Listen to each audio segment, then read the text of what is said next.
여러분 가운데서 어떤 사람이 다른 사람과 소송할 일이 있을 경우에 성도들 앞에서 해결하려 하지 않고 불의한 자들 앞에 가서 재판을 받으려 한다고 하니 그럴 수 있습니까? 성도들이 세상을 심판하리라는 것을 여러분은 알지 못합니까? 세상이 여러분에게 심판을 받겠거늘 여러분이 아주 작은 사건 하나를 심판할 자격이 없겠습니까? 우리가 천사들도 심판하리라는 것을 알지 못합니까? 그러한데 하물며 이 세상 일이야 말할 나위가 있겠습니까? 그러니 여러분에게 일상의 일과 관련해서 송사가 있을 경우에 교회에서 멸시하는 바깥 사람들을 재판관으로 앉히겠습니까? 나는 여러분을 부끄럽게 하려고 이 말을 합니다. 여러분 가운데는 신도 사이에서 생기는 문제를 해결하여 줄 만큼 지혜로운 사람이 하나도 없습니까? 고린도전서 6장 1에서 5절 말씀. 믿음이 깊어진다라는 것은 무엇에 비유할 수 있을까요? 감사가 넘치거나 또 인내하는 마음이 커지거나 혹은 사랑이 깊어지는 것 등이 바로 믿음이 깊어진 사람을 정의하는 그 내용일 것입니다. 그런데 여기에 한 가지 더 추가하자면 믿음이 깊어진다라는 것은 그가 점점 더 지혜로운 사람이 되는 것을 뜻하기도 합니다. 우리가 잘 아는 지혜의 인물이 있습니다. 그는 누구입니까? 솔로몬입니다. 솔로몬과 지혜는 서로 때려야 뗄 수 없는 관계입니다. 또 구약에서 잠언은 매우 중요한 책 가운데 하나인데 이 잠언이라는 말도 지혜의 말들을 묶은 책이라는 말의 뜻을 갖고 있습니다. 그러니까 성경에 자리 잡은 이 잠언이라는 책만 보더라도 곧 지혜는 그리스도인들에게 있어서 매우 중요한 개념임을 알 수 있습니다. 하지만 지혜는 아무나 얻을 수 있는 그런 것이 아닙니다. 지혜는 일정 부분 우리의 노력으로 얻을 수 있으나 성경에서 말하는 진정한 지혜는 하나님이 주셔야만 받을 수 있습니다. 겸손하게 지내는 자가 받게 될 그 하나님의 선물이 바로 지혜인 것입니다. 그래서 우리는 단순히 지혜에 집중하기보다는 먼저 하나님과의 관계를 회복하고 그분 앞에 겸손히 지내는 것을 중요한 목표로 삼아야 합니다. 오늘 함께 살펴볼 말씀은 고린도전서 6장의 말씀입니다. 고린도 교회에 어떤 문제가 발생했습니다. 교인 간의 갈등이 일어난 것입니다. 그럼 교인 간에 어떤 문제가 발생한 것일까요? 바로 교인 간의 법정 소송 문제가 발생한 것입니다. 교인 간에 문제가 발생했습니다. 그런데 오늘 본문만을 가지고서는 그 문제가 무엇인지 우리는 알 수 없습니다. 하지만 여기서 핵심은 문제의 내용이 아니라 문제를 해결하는 방식에 있습니다. 더불어 살다 보면 문제가 발생할 수밖에 없습니다. 고린도 교회 교인들은 교인들 간의 갈등이 생기자 그 문제를 해결하기 위해 그 문제를 사회로 들고 갔습니다. 사회법을 의지한 것입니다. 물론 교인들은 교인 간의 문제를 교회 내에서 해결할 수 없었기에 곧 그 문제를 사회로 가져간 것인지 아니면 곧장 사회법을 의지했던 것인지는 알 수는 없습니다. 그러나 흥분하여 교인들을 꾸짖는 바울의 반응을 보았을 때 교인들은 갈등을 해결하기 위해 곧장 사회법에 의존했던 것으로 보입니다. 바울은 안타까웠습니다. 그는 안타까운 마음에 교인들을 질책합니다. 그는 무엇을 안타까워했을까요? 5절의 말씀입니다. 나는 여러분을 부끄럽게 하려고 이 말을 합니다.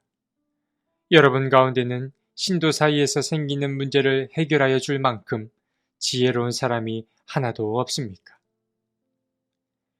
그의 질책은 터무니없는 질책이 아닙니다. 바울은 교회 내에 지혜로운 사람이 하나 없냐며 몹시 안타까워했습니다. 바울의 말에 의하면 지혜로운 사람은 어떻게 행동합니까? 지혜로운 사람은 교인 간의 갈등이 생겼을 때 곧장 사회법정을 향하지 않습니다. 교회 내부에서 문제를 해결하려고 애씁니다. 바울은 교회가 사회의 모범이 되어야 한다고 여겼습니다. 그런데 고린도 교회는 그 반대로 가고 있었습니다. 교회가 세상을 주도하지 못하고 끌려가고 있던 것입니다. 바울은 바로 이 점을 안타깝게 여겼습니다. 그래서 바울은 두 가지의 해결책을 제시합니다. 첫 번째는 말씀드린 대로 바울은 지혜로운 사람을 찾았습니다. 이 말은 달리 말해서 교회 안에 갈등을 해결하는 어떤 단위가 있길 바란다라는 뜻입니다. 그것을 교회 내의 재판정이라고 불러도 좋을 것 같습니다. 이것이 바울의 첫 번째 해결책입니다. 그런데 두 번째로 바울은 이보다 더 중요하게 생각하는 해결책이 있다고 말합니다. 그것은 무엇입니까? 그것은 바로 사람들이 자기의 권리를 주장하기보다 자기의 권리를 포기하는 것을 뜻합니다. 7절에서 바울은 서로 소송을 제기하는 것부터가 벌써 실패라고 말합니다. 그러고 나서 말하기를 교인들에게 왜 차라리 불의를 당해주지 못합니까? 왜 차라리 속아주지 못합니까? 라며 교인들을 강하게 꾸짖습니다. 바울은 교인들의 미성숙함과 무능력을 속상해 했던 것입니다. 그럼 우리는 또한 생각해 보게 됩니다. 바울은 세상 법정에 가서 서로 소송하는 것을 무조건 피하라고만 말하는 것일까요? 그렇다고 보기는 어렵습니다. 바울은 세상 법정의 부패함보다 교회 자체적으로 문제를 해결하지 못하는 그 교인들의 무능력을 질타하는 것입니다. 이렇게 자꾸 외부로만 시선을 돌리다 보면 고린도 교인들은 미성숙함과 무능력만 점차 가중될 것입니다. 물론 교회가 사회법을 따라가지 못하는 것도 문제입니다. 그러나 사회법을 교회의 척도로만 삼는 것은 더 큰 문제입니다.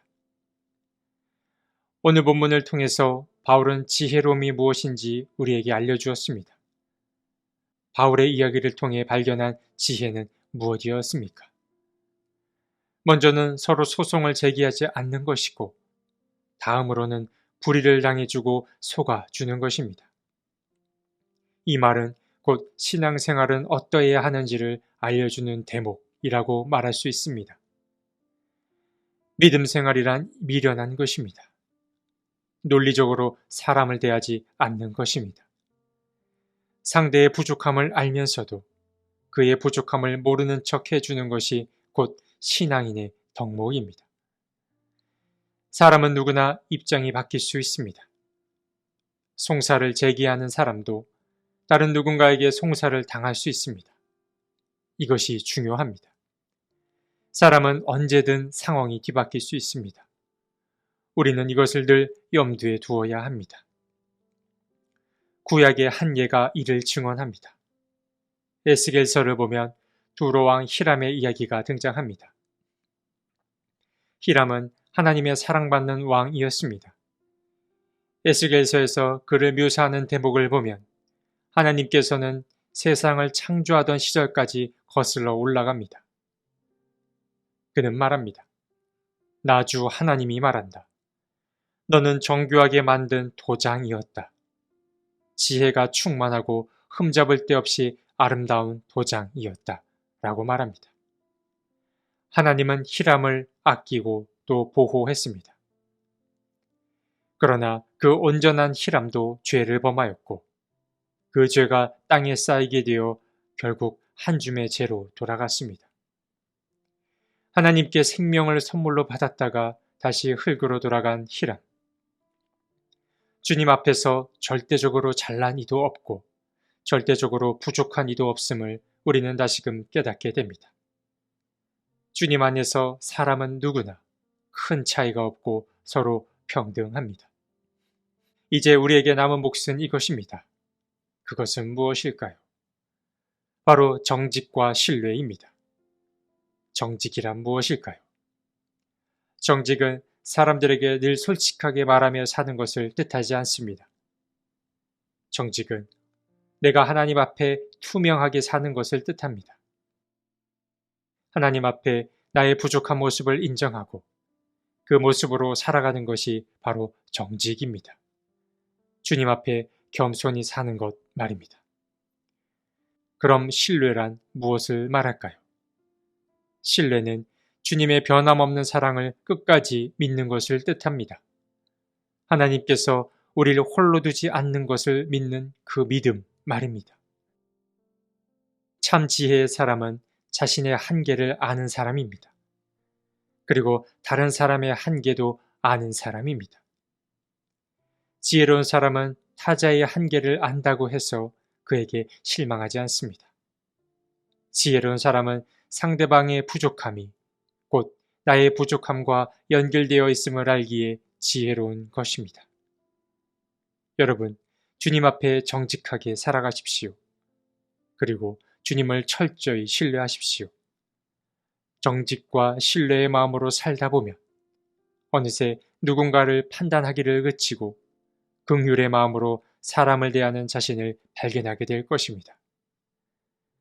주님께 정직한 마음, 신뢰의 마음을 구하는 우리 모두가 되었으면 좋겠습니다. 하나님, 지혜로운 사람이 되게 해 주옵소서. 그리고 세상에 빛이 되는 사람이 되게 해 주옵소서. 우리의 능력으로는 부족합니다. 성령께서 도와주셔서 교회가 세상의 빛이 되게 해 주옵소서. 주님 앞에 정직하게 서고 싶습니다. 그리고 주님을 신뢰하고 싶습니다. 정직과 신뢰의 마음으로 하나님 사랑과 이웃 사랑을 실천하게 도와주옵소서. 아멘.